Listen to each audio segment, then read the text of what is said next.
L'homme a apporté ses conceptions, ses améliorations et ses subtilités.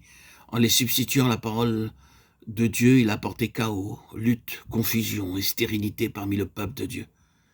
Alors, comme les quatre faces rappelaient au prophète l'immuabilité de la parole de Dieu, nous devons aussi nous en souvenir.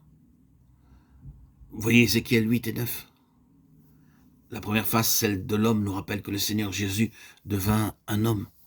Lui qui était roi des rois fut crucifié dans la faiblesse pour nous. Et nous devons nous humilier à apprendre de lui l'humilité.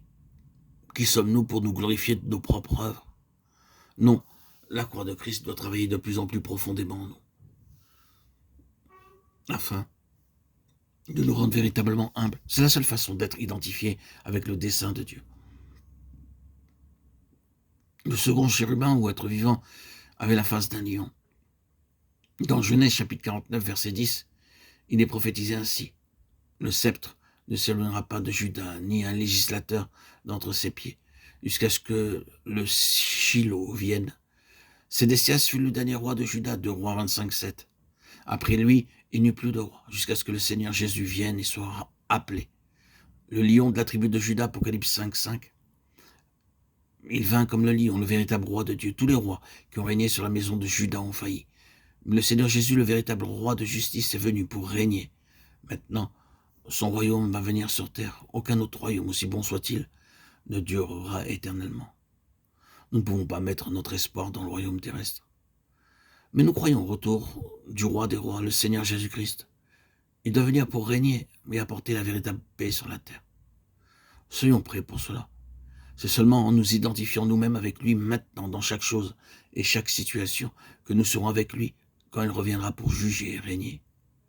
La troisième créature avait la face d'un bœuf. Le bœuf était utilisé par les Lévites comme offrande consumée par le feu pour le péché ou comme offrande de paix. Ceux qui n'avaient pas les moyens d'offrir un bœuf apportaient un agneau ou une colombe. Mais le sacrifice devait être un bœuf. Le Seigneur Jésus-Christ mourut à notre place pour notre péché et a porté notre fardeau.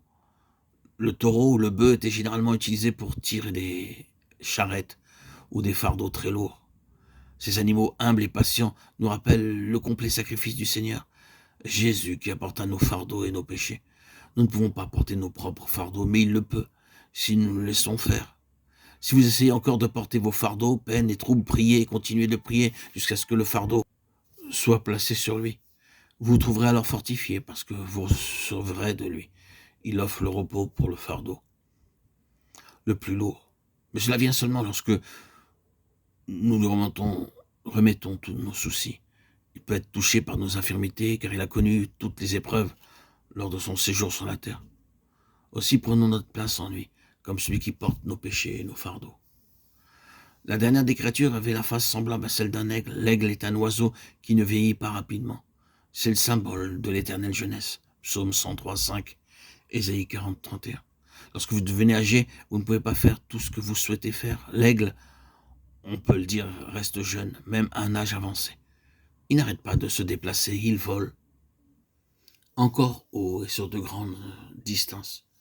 Cela signifie que lorsque nous sommes véritablement identifiés avec le Seigneur dans toutes ses œuvres célestes, nous demeurons frais et avons un apport constant d'énergie. Même si nous mourrons, le travail que nous avons commencé au nom du Seigneur Jésus sera accompli, pourvu qu'il ait été commencé dans l'énergie du Seigneur Jésus-Christ. Il continuera et il n'aura pas de fin.